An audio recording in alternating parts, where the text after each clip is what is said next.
Bonjour à tous et bienvenue sur HBTS MCO. Aujourd'hui, on va voir quelles sont les contraintes à prendre en compte lorsque vous voulez faire un planning, par exemple un planning pour votre équipe. Donc dans cette vidéo, on va voir les contraintes légales, les contraintes commerciales et les contraintes humaines, qui sont globalement les trois types de contraintes qu'on peut prendre en compte et qu'on doit certaines d'ailleurs prendre en compte pour faire son planning.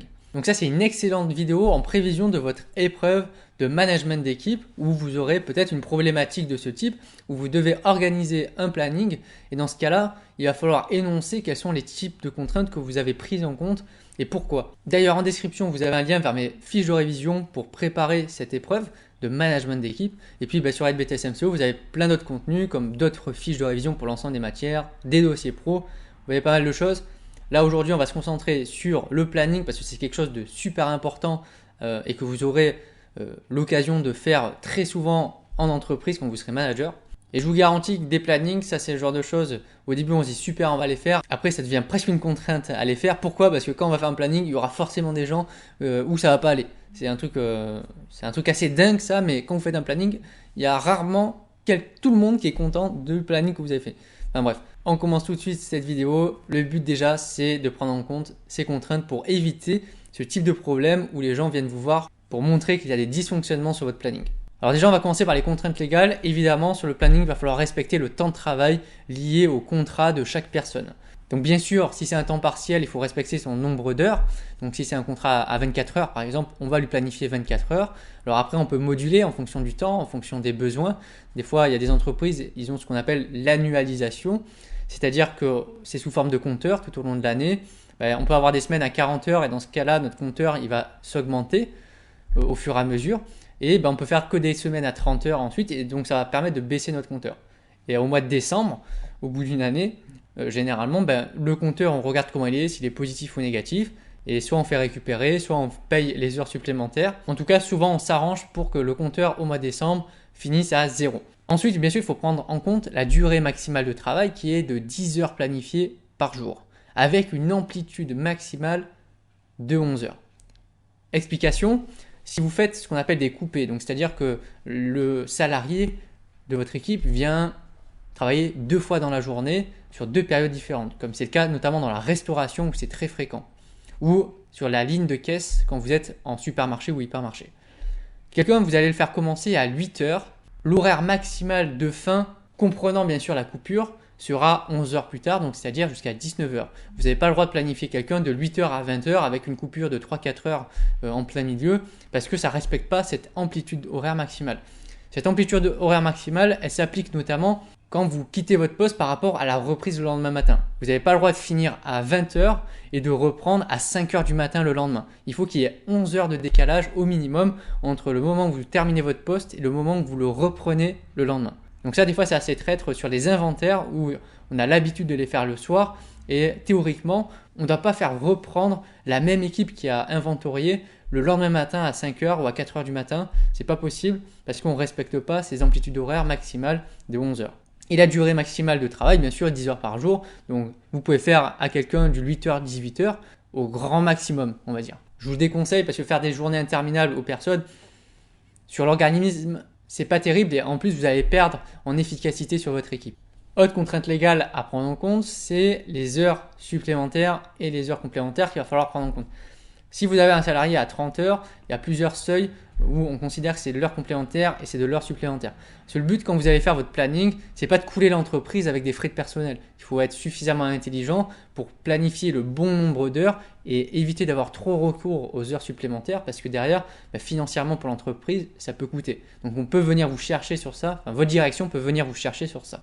Imaginons, on a un salarié à temps partiel du coup. Donc les heures complémentaires ne sont pas concernées par les salariés à temps plein. Le temps de travail effectif du contrat, c'est de 0 à 30 heures, donc les 30 heures de travail. Les heures complémentaires, ce qu'on appelle, c'est la durée de travail supplémentaire entre le temps de travail du salarié et le temps normal d'un temps plein, donc c'est-à-dire 35 heures. Donc entre 30 et 35 heures, si le salarié fait 32 heures, il aura 2 heures complémentaires qui lui seront payées. Donc évidemment, au niveau rémunération, c'est moins avantageux les heures complémentaires que les heures supplémentaires. Par contre, s'il va au-delà des 35 heures et qu'il va dans une durée maximale de 42 heures, c'est ce que précise la loi normalement, Là, de 35 à 42 heures, vous aurez des heures supplémentaires qui seront beaucoup plus chères, qui coûteront beaucoup plus cher à l'entreprise. Ensuite, dans les contraintes légales, il faut prendre en compte aussi les temps de pause. Attention, il y a une variation dans les conventions collectives, c'est-à-dire que les règles sur les temps de pause attribuées à la grande distribution alimentaire n'est pas la même forcément dans la grande distribution spécialisée, dans le bâtiment, dans l'hôtellerie, dans le service bancaire. Il y a bien sûr des règles spécifiques à chaque secteur, donc il faut se renseigner. Notamment en grande distribution alimentaire, on dit la règle c'est la suivante, c'est on va avoir 3 minutes de pause par heure travaillée. Donc par exemple, si vous avez un salarié qui vient travailler 6 heures dans la journée, donc il aura sur ces 6 heures-là, il aura 18 minutes de temps de pause. C'est pour ça que dans la grande distribution, vous avez beaucoup de contrats à 36h45. Ces 36h45, ça correspond à 35 heures de temps de travail effectif en entreprise, plus 1h45 de pause qui seront payés, qui seront pris du coup pendant le temps de travail. Ensuite, dans les contraintes légales, quand vous allez faire un planning, il va falloir prendre en compte aussi les coupures. Donc ce qu'on appelle les coupés, j'en ai déjà un peu parlé, ça se fait beaucoup sur la ligne de caisse. C'est autorisé de faire ce type d'horaire. Donc là, on a un planning type, par exemple d'un salarié. Donc là, vous voyez que il y a une coupure. Il travaille de 7h à midi, puis après de 14h à 17h. Donc, il y a quelques règles par rapport aux coupures. On ne peut pas faire ce qu'on veut. La première règle essentielle, c'est qu'on a le droit à une seule coupure au maximum. Donc, typiquement, ce genre de planning, hormis le fait que c'est complètement inhumain de faire ça, c'est complètement interdit, heureusement. On ne peut pas faire venir une personne juste quand on en a besoin, c'est-à-dire de 9h à midi, puis de 13 à 15, puis de 17 à 19. Ça, c'est interdit complètement. Vous n'avez pas le droit à plusieurs coupures dans la journée. Donc, c'est une seule coupure autorisée en respectant l'amplitude horaire maximale. Donc là, vous voyez 7h, 17h, on a 10 heures d'amplitude, on est dans la règle. N'oubliez pas que c'est 11 heures d'amplitude au maximum. Deuxième point maintenant, les contraintes commerciales à prendre en compte pour faire un planning. Donc évidemment, vous allez faire un planning en fonction du commerce de l'entreprise, parce qu'il a besoin de personnel à un moment donné pour faire fonctionner l'entreprise. Donc bien sûr, il va falloir prendre en compte les horaires d'ouverture du point de vente. Vous ne pouvez pas avoir une seule personne dans le point de vente pendant que c'est ouvert alors qu'il y a un flux client immense. Vous devez dimensionner votre équipe en fonction de l'afflux de clients ou des besoins par rapport, je ne sais pas, par exemple au contrat de livraison avec les différents transporteurs. Par exemple, vous savez que votre transporteur il a un contrat avec vous qu'il est censé vous livrer entre 6h et 7h du matin. Si vous n'avez personne à ce moment-là pour réceptionner la marchandise, vous comprenez bien qu'il va y avoir un problème. Après, il faut dimensionner suffisamment pour les pics d'activité et les besoins en personnel. Il faut prendre en compte toutes les contraintes de l'établissement. Moi, typiquement, j'étais à un moment donné dans un supermarché de proximité. On était en bas d'immeuble. Donc, on était dans une copropriété. On n'avait pas le droit de commencer à 5h du matin pour éviter de réveiller l'ensemble du quartier avec le camion, les transpalettes électriques, etc. Donc, on devait commencer à 6h au minimum. Donc, vous voyez, après, ça a un impact forcément sur l'activité de l'entreprise et son organisation, puisqu'on perd 1 heure par rapport aux autres magasins.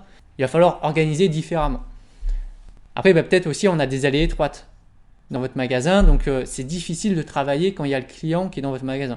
Donc, dans ce cas-là, peut-être que sur les horaires d'approvisionnement, il va falloir les faire travailler de nuit. Si c'est autorisé, bien entendu, par l'entreprise et si c'est autorisé par, comme on a dit auparavant, la copropriété s'il y en a une. Prendre au calme sur un bout de papier et se lister l'ensemble des contraintes qu'on a dans notre magasin pour bien faire son planning. Donc ça, c'est un travail à faire notamment au début, quand vous allez faire vos premiers plannings. Après, vous allez les prendre en compte naturellement quand vous allez faire vos suivants. Et enfin, dans le meilleur cas possible, il va falloir prendre en compte les contraintes humaines. Alors, c'est pas pour rien qu'on prend en compte les contraintes humaines, c'est pour garder aussi une certaine équité, une certaine solidarité, une confiance dans notre équipe, parce que on sait très bien que demain, on a un salarié, il a un problème. Il a un problème, il faut qu'il prenne un rendez-vous rapidement et vous lui dites non, pas possible. Bon, il va peut-être mal le prendre, après il va peut-être oublier. Deuxième fois, il revient vers vous, c'est pas possible encore. Voilà, au bout d'un moment, le salarié, il va plus du tout vous faire confiance parce que quoi qu'il va vous demander, vous lui direz non. Donc quand vous lui demanderez quelque chose, il y aura ce qu'on appelle de l'insubordination, donc il va arrêter aussi de vous écouter. Donc c'est pas plus compliqué que ça, ça fonctionne beaucoup comme ça en entreprise où on a besoin aussi de motiver les personnes par la récompense, et une récompense ça peut être aussi d'offrir peut-être un jour de congé supplémentaire, d'adapter les horaires, d'être beaucoup plus flexible. Ça, pour le bien-être au travail du salarié, c'est excellent. Et en plus, on sait très bien que quand on a un salarié qui est content d'être là, qui un bien-être qui est vachement plus important que dans une entreprise où on serre tous les vis de partout, on sait qu'il va être beaucoup plus productif. Moi, je considère qu'il faut prendre vraiment au sérieux chaque contrainte humaine de chaque personne, en respectant bien sûr l'équité entre les gens. Vous ne pouvez pas accorder des jours de repos particuliers à des gens, puis après quand une autre personne vient vous voir, lui dire non comme ça, parce que vous ne l'appréciez pas. Ça c'est complètement interdit. Donc notamment, on va prendre en compte les congés payés qui ont été validés et qui sont affichés. Donc là, vous évitez au maximum d'annuler les congés d'une personne, parce que peut-être cette personne elle a organisé des trucs et tout, sauf si elle-même le demande. Mais éviter au maximum en cas de pic d'activité de dire bon bah toi finalement tu devais partir en vacances, tu pars pas. Franchement moi on me l'a déjà fait et c'est pas très agréable à le vivre, vraiment. Donc moi je l'ai jamais fait du coup à mon équipe parce que ayant déjà subi ce problème là, je connais la réaction qu'on peut avoir derrière et la perte de confiance qu'on a ensuite. Ensuite les demandes de jours de repos pour des obligations familiales, pour des réservations, des rendez-vous, etc. Ça peut être pas mal aussi à bien prendre en compte pour faciliter à la fois le travail et la vie de la personne avec qui vous travaillez. Il faut prendre en compte les imprévus, les problèmes personnels. Des fois, il y a des choses qui sont imprévues pour la personne. Bon, si c'est possible, si ça ne désorganise pas l'entreprise en elle-même, n'hésitez pas à faire partir la personne plus tôt si elle a besoin ou à la faire commencer plus tard, exceptionnellement. Il faut prendre en compte et être suffisamment ouvert d'esprit et flexible pour avoir un planning correct. Ce planning-là, il peut s'adapter en fonction du temps. S'il y a un imprévu, on va l'adapter bien entendu. On arrive à la fin de cette vidéo. C'était un lot de pas mal de contraintes à prendre en compte. Donc vous voyez, il y a pas mal de choses quand même. C'est pas aussi évident que ça à faire un planning. On va pas simplement mettre des heures à chaque personne. Il faut prendre en compte tout un tas d'éléments. Mais si je dois mettre un ordre dans les contraintes à prendre en compte, en premier, d'abord les contraintes légales, c'est obligatoire, c'est la loi, vous n'avez pas le choix. Deuxième, c'est les contraintes commerciales, parce qu'il faut quand même réussir vos objectifs. Et en troisièmement, après, vous pouvez prendre en compte les contraintes humaines pour garder la motivation de votre équipe. Merci à tous et on se retrouve très vite pour une nouvelle vidéo. Bye!